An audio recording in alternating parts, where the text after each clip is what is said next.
Assalamualaikum warahmatullahi wabarakatuh. Selamat malam. Di sini saya dan teman saya akan mempresentasikan materi dari dasar-dasar e-government. Sebelumnya izinkan memperkenalkan diri. Saya Faradila Sabila Ramadana, 21 NPM 21411120, dan saya ditemani oleh Citra Lutfi Murti, NPM 21411131. Baik, berikut materinya. Di sini kami akan membahas mengenai definisi, tujuan, manfaat, tantangan, serta implementasi pada e-government itu sendiri. Next.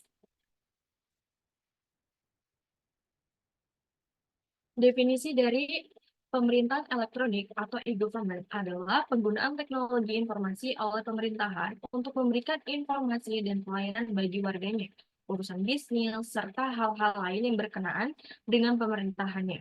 E-government dapat diaplikasikan pada legislatif, yudikatif, atau administrasi publik untuk meningkatkan efisiensi internal, menyampaikan pelayanan publik atau proses kepemerintahan yang demokratis. Kemudian, model penyampaian yang utama dalam e-government ini ada e-government to citizen atau government to customer, G2C, kemudian ada government to business, G2B, kemudian ada government to government, G2G. Keuntungan yang paling diharapkan dari e-government ini adalah peningkatan efisiensi, kenyamanan, serta aksesibilitas yang lebih baik dari pelayanan publik. Next.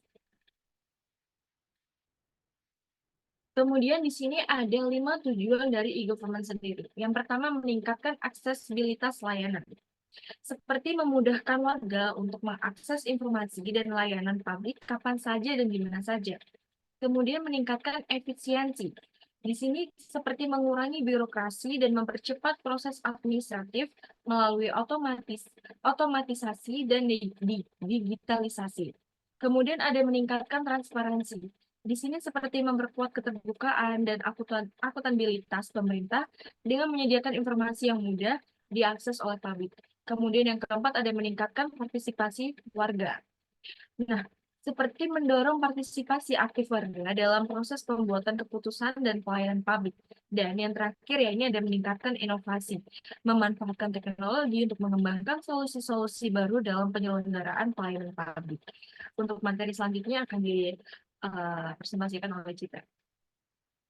Manfaat e-government di samping prestasi pemerintah dalam penyelenggaraan pemerintah yang lebih baik sejak reformasi, tentunya penerapan e-government ini dapat memberikan tambahan manfaat yang lebih kepada masyarakat. Yang pertama yaitu memperbaiki kualitas pelayanan pemerintah kepada para stakeholdernya, seperti masyarakat, kalangan bisnis, dan industri, terutama dalam hal kinerja efektivitas dan efisiensi di berbagai bidang kehidupan bernegara. Kemudian yang kedua, meningkatkan transparansi, kontrol, dan akuntabilitas penyelenggaraan pemerintah dalam rangka penerapan konsep good governance di pemerintahan atau bebas KKN. Yang ketiga yaitu mengurangi secara signifikan total biaya administrasi, relasi, dan interaksi yang dikeluarkan pemerintah maupun stakeholdernya untuk keperluan aktivitas sehari-hari. Kemudian yang keempat, memberikan peluang bagi pemerintah untuk mendapatkan sumber-sumber pendapatan baru melalui interaksinya dengan pihak-pihak yang berkepentingan. Kemudian yang kelima, menciptakan suatu lingkungan masyarakat baru yang dapat secara cepat dan tepat menjawab berbagai permasalahan yang dihadapi sejalan dengan berbagai perubahan global dan tren yang ada.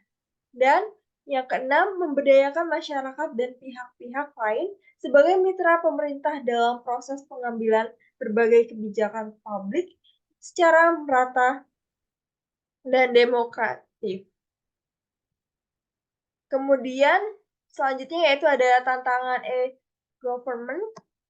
Di sini ada kesenjangan digital. Tidak semua warga memiliki akses atau keterampilan menggunakan teknologi informasi dengan baik. Kemudian yang kedua yaitu keamanan data. Risiko kebocoran data dan serangan cyber dapat mengancam keamanan informasi yang disimpan dan diproses oleh pemerintah.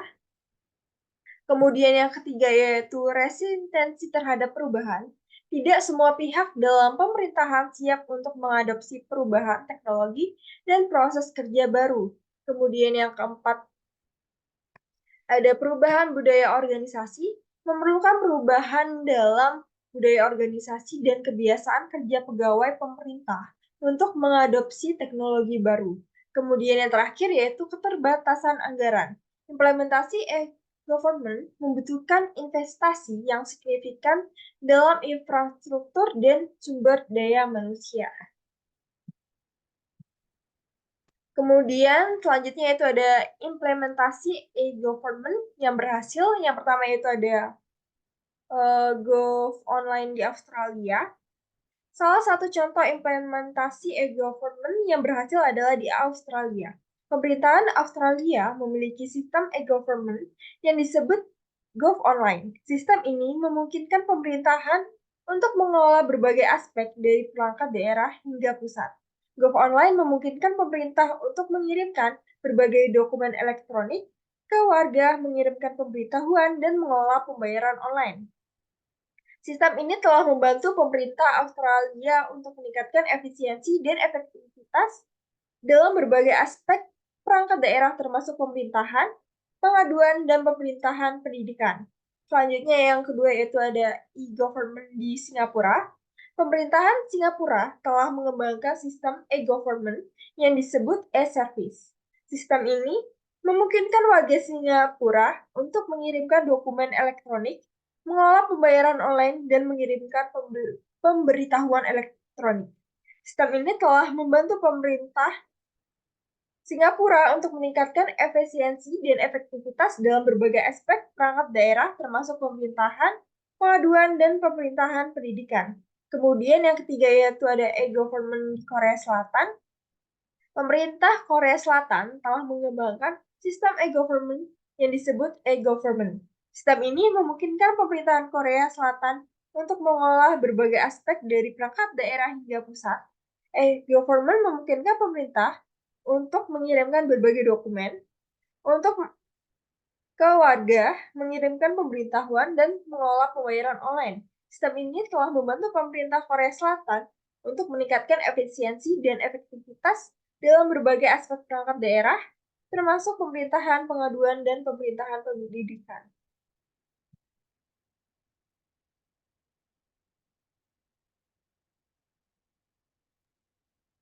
Baik, itulah hasil presentasi dari kami. Apabila ada salah kata pada presentasi malam hari ini, mohon dimaafkan. Kami akhiri, wabillahi taufiq wal hidayah. Wassalamualaikum warahmatullahi wabarakatuh. Terima kasih.